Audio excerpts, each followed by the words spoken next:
Welcome to the video essay. Essay, you heard that right, this ain't no essay.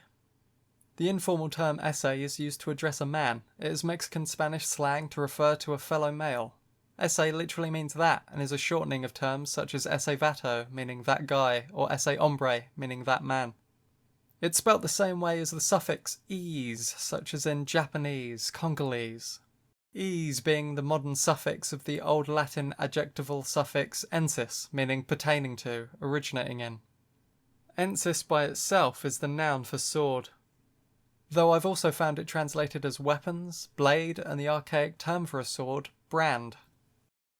The Old English brand, sometimes brond, is also poetic in use, such as in the poem La Mort de Arthur, the retelling of Sir Thomas Malory's reworking of The Death of Arthur by the Victorian poet Alfred Lord Tennyson in the poetry volume Idylls of the King, 1859 and 1885.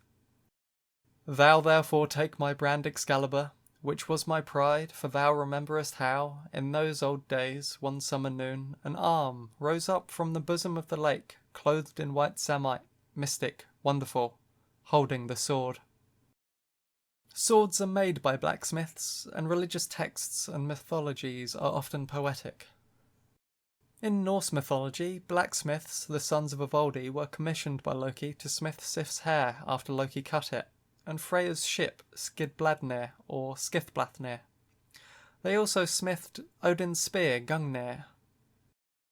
Brock the dwarf bet with Loki that his brother Atri and him could forge things that exceed the beauty and utility of those forged by the sons of Ivaldi.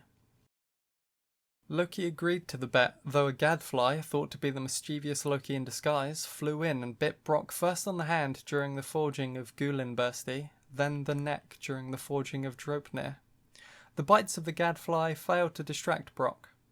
However, when the fly bit his eye during the forging of Mjolnir, he ceased pumping the bellows for but a moment, and this is what caused Mjolnir's handle to be so short. Even so, the gods agreed that these creations were superior, and Brock won the bet with Loki. In the Bible, the first smith was Tubal-Cain, the son of Lamech, the 6th generation descendant of Cain. Lamech was the first polygamist, and don't confuse Lamech with Lamech though, as Lamech was Noah's father, and not Tubal-Cain's father, Lamech. Tubal-Cain, who was hammer worker and smith, in all workmanship of brass and of iron. Brass is an alloy of copper. Copper and iron are formed by stars, iron when the star is dying, and copper during its violent death. Iron is endothermic, and will not continue the fusion process, which leads to the death of the star. When the star dies, it may explode in what is called a supernova. Supernovae produce enough energy to form copper, which is a heavier element than iron. Supernovae often lead to the creation of new nebulae, which form more stars from dust and gas. But the first stars were obviously not created by the remnants of supernovae. During the early universe, mainly hydrogen and helium gas coalesced by the force of gravity into denser and denser regions. This continued.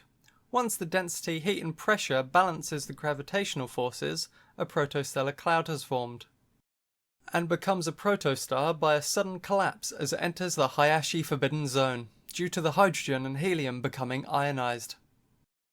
The nuclei of hydrogen and helium were formed minutes after the Big Bang, but it took about 400,000 years for the electrons to be caught and trapped in orbit around the atomic nuclei.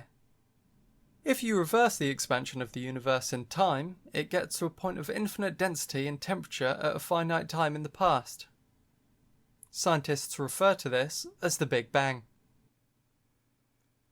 But what was before the Big Bang?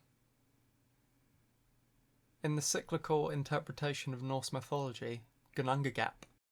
And before that, Ragnarok, the cataclysmic destruction of the universe, and Jeffrey Epstein was murdered. Wait, what was that?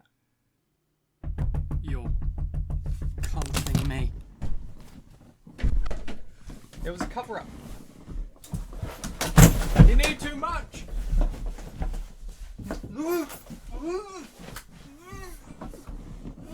He was murdered!